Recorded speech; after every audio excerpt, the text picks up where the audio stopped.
आदाब नाजरीन, INE today news में आपका खैर मकदम करते हैं। आइए देखते हैं ये तफसीलात। चाहता हूँ जो टेंडर्स तेलंगाना आने के बाद ही जो विजयराव आंध्रा के ये और अपना राजू साहब भी आंध्रा के ये, मतलब अपना एमसेट, अपना सिंगरेनी, अपना जो SSC बोर्ड, जो अपना बोर्ड ऑफ इंटरमीडिएट, सब आंध्रा वाले को कॉन्ट्रैक्ट दे दिए। मतलब लाखों का डाटा किसी प्राइवेट व्यक्ति के हाथ में दे रहा है। पर जो आंध्र प्रदेश के कोई डाटा प्राइवेट कंपनी में है बोल के उनको केस लगाया, अरेस्ट करने के लिए कोशिश कर रहा। ये रूल के हिसाब से किसी प्राइवेट पर्सन के हाथ में किसी का डाटा नहीं रहना, मगर आज के तारीख में जो 10th इंटर जो भी है सबका डाटा एक ग्लोबरीना संस्था के हाथ में है। इसका मतलब कौन क्या कर रहा है, कैसे कर रहा है, आप लोग सोचने का वक्त आ गया।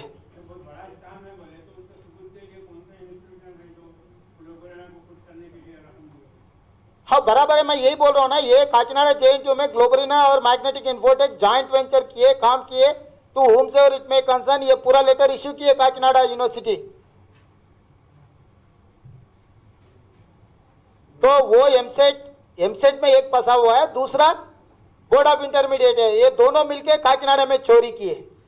पहला काकीनाडा में दोनों मिलके चोरी करे, उसके बाद एमसेट में मैग्नेटिक इन्फोटेक चोरी करा, अभी तीसरा बार इंटरमीडिएट बोर्ड में ग्लोबरीना चोरी किए। जो गवर्नमेंट इंस्टीट्यूशन है सेंटर फॉर गुड गवर्नेंस, उसको निकाल के प्राइवेट वाले को क्यों दे रहा है सरकार? वो टाइम पे KTR साहब भी मिनिस्टर था ना। फिर आज के तारीख में KTR साहब ये कह रहा है कि मैं कभी नाम सुना ही नहीं, मुझे पता ही नहीं। मतलब आपने आपके मिनिस्ट्री में क्या हो रहा आपको पता नहीं है क्या? क्यों एमसेट में जो अलिगेशंस है वो दोनों मर गए। एक CID कस्टडी में मर गए, दूसरा बाहर मर गए, उसका भी सस्पिशियस डेथ है। आज तक वो भी इंक्वायरी नहीं चल रहा। 3 साल हो गए एमसेट का CID डाल के। क्यों CID 3 साल में किसको नहीं पकड़े? क्यों किसको जेल नहीं भिजाए? जो एमसेट में मैग्नेटिक इन्फोटेक था उसके ऊपर क्यों केस नहीं लगाए? आज के तारीख में भी इंटरमीडिएट में इतना होने के लिए ग्लोबरीना इंस्टीट्यूशन ये कंपनी ये काम किए बोल के रिपोर्ट दिए, उसके बावजूद भी उन लोगों को रिवैल्यूएशन रिवेरिफिकेशन कॉन्ट्रैक्ट फिर उनको ही दे रहा है। इसका मतलब क्या है? जो चोरी की है उसको ही आप इंक्वायरी करने के लिए चाबी देते क्या? क्यों CM साहब बाहर आके नहीं बोल रहा है? मुझे समझ में नहीं आ रहा। एक फार्मर मंचिरियल में कुछ रेवेन्यू के मैटर कुछ सोशल मीडिया में पोस्ट कर रहे, तो KCR साहब उसको फोन करके आधा घंटा बात कर लेके कलेक्टर, कार, सरकार सबको के घर पे भिजा है। मैं ये पूछना चाहता हूं, लाखों स्टूडेंट्स आज सड़क पे है कि आप क्यों इसको आप कोशिश क्यों नहीं कर रहे हैं?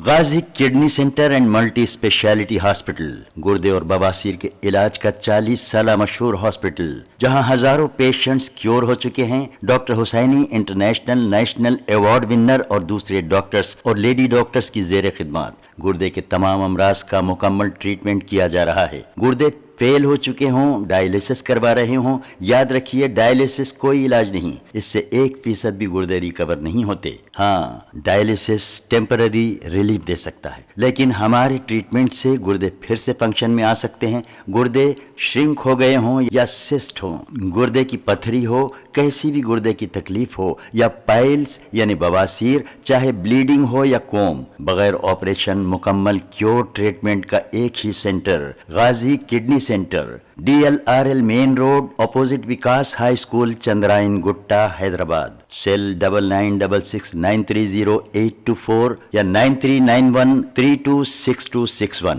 अगर आपने हमारे चैनल को सब्सक्राइब नहीं किया है तो आपको यहाँ सब्सक्राइब बटन दिख रहा है, उसे क्लिक करिए और सब्सक्राइब कीजिए, और साथ ही साथ बेल आइकॉन को भी क्लिक करिएगा, जिससे कि आपको ताज़ा अपडेट मिलते रहें।